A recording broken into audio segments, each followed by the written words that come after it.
नमस्कार। गर्जना न्यूज़ में आप सभी का स्वागत है।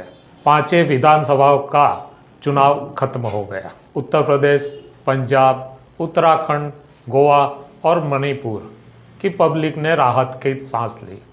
साथ में चुनाव आयोग ने भी शांतिपूर्ण चुनाव खत्म होने के बाद राहत की सांस ली होगी।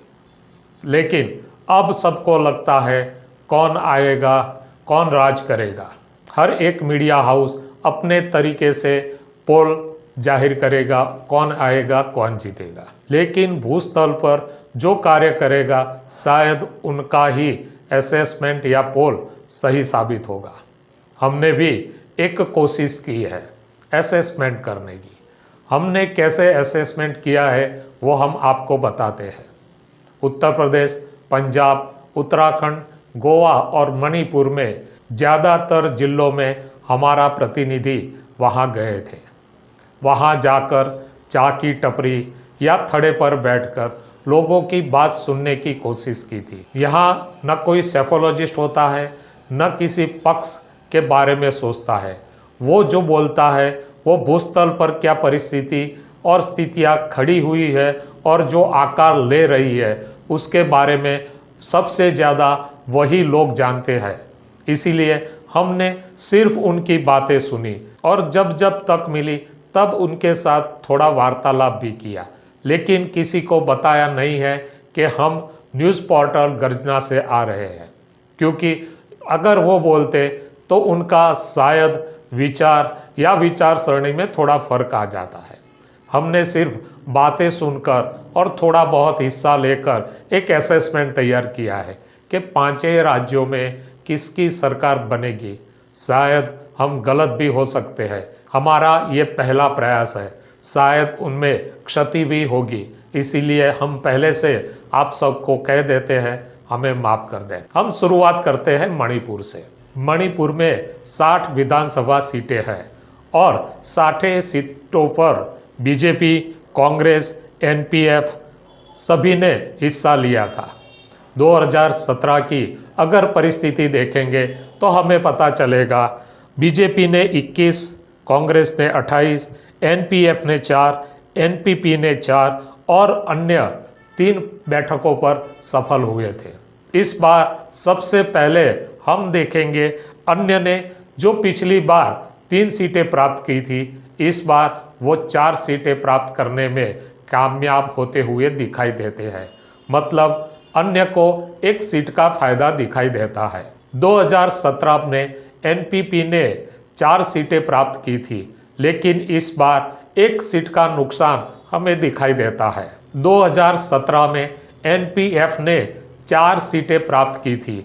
इस बार उनका प्रदर्शन हमें अच्छा ही दिखाई देता है, इसीलिए 7 सीटें प्राप्त करते हुए मालूम पड़ते हैं। एनपीएफ को 3 सीटों का फायदा दिखाई देता है। अब बात करते हैं 2 राइवल बीजेपी और कांग्रेस को। कांग्रेस ने 2017 में 28 सीटें प्राप्त की थी, लेकिन 2022 में हमें 15 सीटें कांग्रेस प्राप्त करती हुई दिखाई देती है। मतलब 13 सीटों का नुकसान हमें यहाँ दिखाई देता है। जबकि 2017 में बीजेपी ने 21 सीटें प्राप्त की थी। इस बार हमें लगता है बीजेपी 31 सीटें प्राप्त करेगी। सीधे सीधा 10 सीटों का फायदा यहाँ हमें दिखाई देता है। मतलब अगर यही असेसमेंट सही हुआ तो शायद बीजेपी मणिपुर पर राज करने के लिए काबिल हो जाएगा। अब बात करते हैं गोवा की। गोवा में विधानसभा में 40 सीटें हैं। अगर सबसे पहले अन्य की बात करेंगे तो पिछली बार 2017 में अन्य को 4 सीटें प्राप्त हुई थी। इस बार 2022 में अन्य को सिर्फ 1 सीट मिलती दिखाई दे रही है। मतलब 30 सीटों का नुकसान अन्य को होता है। एमजीपी ने 2017 में 3 सीटें प्राप्त की थी। 2022 में वह 2 सीट प्राप्त करते हुए दिखाई देते हैं। मतलब 1 सीट का नुकसान हमें दिखाई देता है। अब बात करेंगे आम आदमी पार्टी की। 2017 में आम आदमी पार्टी ने 3 सीटें प्राप्त की थी, लेकिन इस बार हमें आम आदमी पार्टी को एक सीट का नुकसान दिखाई देता है, इसीलिए वो सिर्फ 2 ही सीटें प्राप्त करती हुई मालूम होती है। शायद ये आंकड़ा गलत भी हो सकता है। तृणमूल कांग्रेस ने गोवा में एडी चोटी का जोर लगा दिया था। प्रशांत किशोर ने एक ऐसी ही स्ट्रेटेजी बनाई थी, लेकिन तृणमूल कांग्रेस यहाँ सफल होती हुई नहीं दिखाई देती है। शायद उन्हें एक भी सीट प्राप्त होती नहीं दिखाई देती है। अब बात कर देंगे बीजेपी और कांग्रेस की। कांग्रेस को 2017 में 17 सीटें प्राप्त हुई थी, लेकिन 2022 में 3 सीटों का नुकसान हमें दिखाई देता है।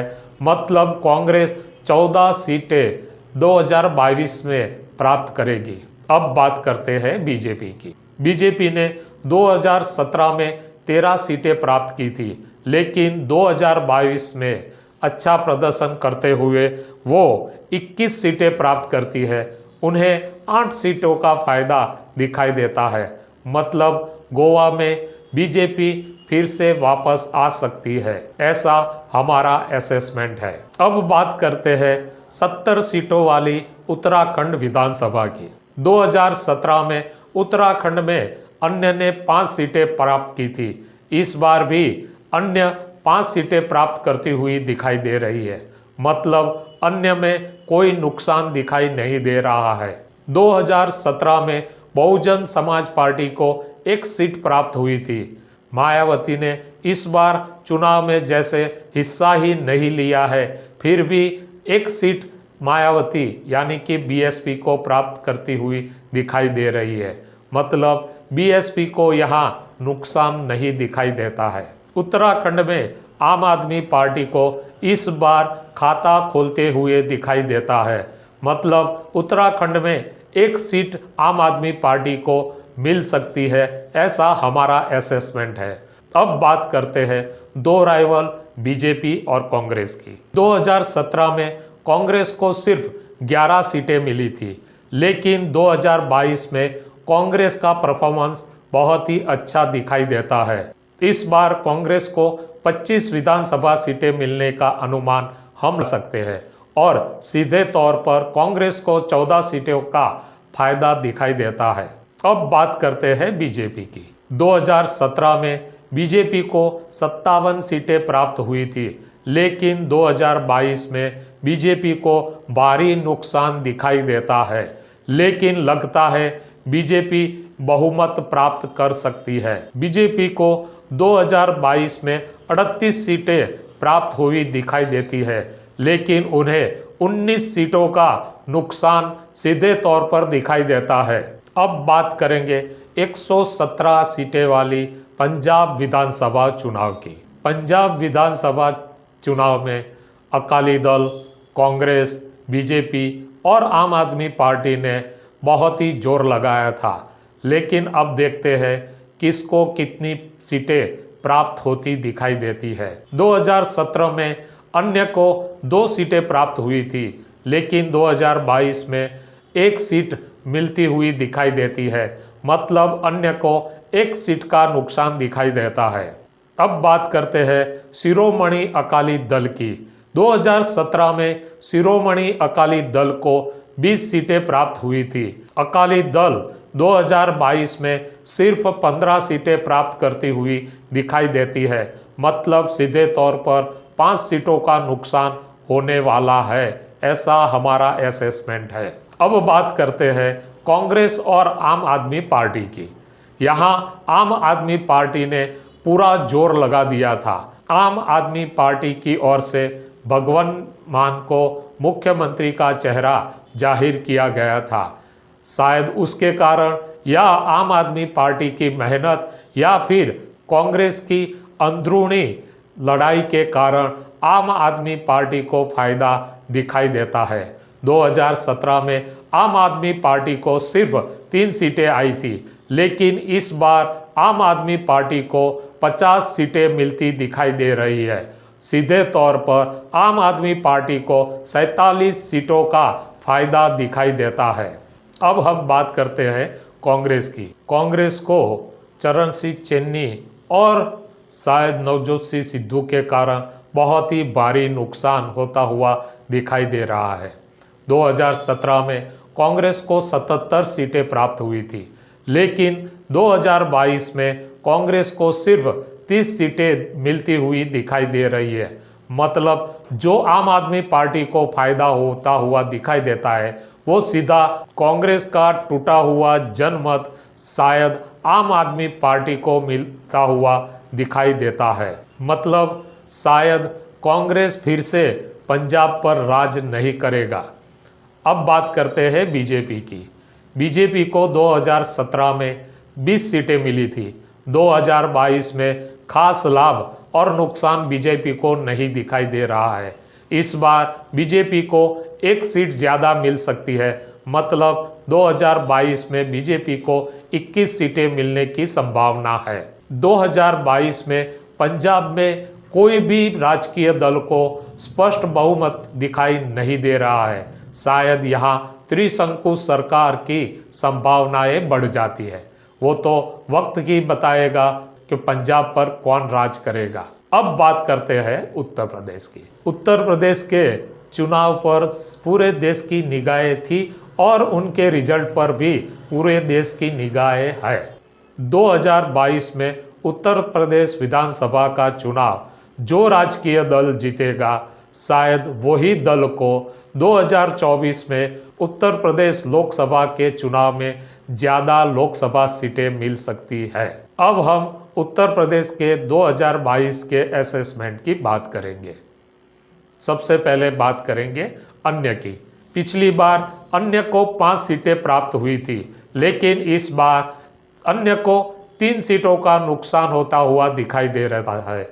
मतलब अन्य को सिर्फ 2 ही सीटें मिल सकती है। 2017 में कांग्रेस को सिर्फ 7 सीटें मिली थी। 2022 में भी बहुत ज़्यादा इजाफा नहीं हुआ है। 2 सीटें ज़्यादा मिलती हुई दिखाई दे रही है। मतलब 2022 में कांग्रेस को 9 सीटें मिलने का अनुमान है। अब बात करते हैं बीएसपी की। बीएसपी सुप्रीमो मायावती ने इस बार पूरे चुनाव को गंभीरता से नहीं लिया है। वो सक्रिय तौर पर चुनाव में नहीं उतरी है। उसकी क्या वजह है, शायद राजकीय पंडितों को भी अनुमान नहीं है, और इसके कारण किसको फायदा होगा वो भी 10 मार्च को ही पता चलेगा। लेकिन पिछली बार बीएसपी को 19 सीटें प्राप्त हुई थी। इस बार 9 सीटों का नुकसान दिखाई देता है। मतलब बीएसपी को सिर्फ 10 सीटें प्राप्त होती हुई दिखाई दे रही है। अब बात करते हैं बीजेपी और समाजवादी पार्टी की। समाजवादी पार्टी ने इस बार पूरा दमखम लगा दिया था। मुलायम सिंह यादव की समाजवादी पार्टी और अखिलेश यादव की समाजवादी पार्टी में बहुत फर्क नहीं है। उनके स्लोगन में समाजवादी पार्टी को नई समाजवादी पार्टी बताया था। सिर्फ अध्यक्ष ही बदला था, लेकिन उम्मीदवारों का चुनाव जिस तरह मुलायम सिंह यादव करते थे, ठीक वैसे ही बाहुबली को टिकट देने का सिलसिला अखिलेश यादव ने भी आगे बढ़ाया है। ऐसा नहीं है कोई और पक्षों ने बाहुबली को टिकट नहीं दी है, लेकिन जब अखिलेश यादव कहते हैं नई सोच के साथ नई समाजवादी पार्टी है, ये बात शायद गलत है। इसी के कारण शायद थोड़ा बहुत समाजवादी पार्टी को 2022 में भुगतना पड़े, क्योंकि 2017 में समाजवादी पार्टी को 48 सीटें प्राप्त हुई थी। इस बार समाजवादी पार्टी अपने पिछले रिकॉर्ड से भी अच्छा प्रदर्शन करते हुए दिखाई दे रही है, क्योंकि 2017 से 2022 में उन्होंने अपनी सीटों की संख्या डबल कर दी है, ऐसा हमें लगता है। इस बार समाजवादी पार्टी को 116 सीटें मिलने का अनुमान है। मतलब तो 68 सीटों का सीधे तौर पर फायदा दिखाई देता है। अब बात करते हैं भारतीय जनता पार्टी और योगी जी की। पिछली बार भारतीय जनता पार्टी ने 2017 में 324 सीटें लाकर पूरे उत्तर प्रदेश के साथ साथ हिंदुस्तान को भी स्तब्ध कर दिया था, लेकिन इस बार बीजेपी को नुकसान होता हुआ दिखाई दे रहा है। शायद योगी जी को रोजगारी और महंगाई की समस्या के कारण थोड़ा परफॉर्मेंस में कमी आई हुई दिखाई देती है। 2022 में बीजेपी 276 सीटें प्राप्त करती हुई दिखाई दे रही है। मतलब बीजेपी को 48 सीटों का भारी नुकसान होता हुआ दिखाई दे रहा है। फिर भी योगी जी वापस उत्तर प्रदेश में राज करते हुए दिखाई देने की संभावनाएं बढ़ जाती है। ऐसा माना जाता है उत्तर प्रदेश ज़्यादातर अपने मुख्यमंत्रियों को एक ही राजकीय दल के नेता को बार बार रिपीट नहीं करती, लेकिन 2022 में शायद इतिहास बदलेगा। अब हम फिर से कहते हैं ये हमारा असेसमेंट है, ये हम पहली बार कर रहे हैं, शायद उसमें क्षति भी हो सकती है। अगर ऐसा कुछ आपको लगता है तो हमें क्षमा कर देना। धन्यवाद।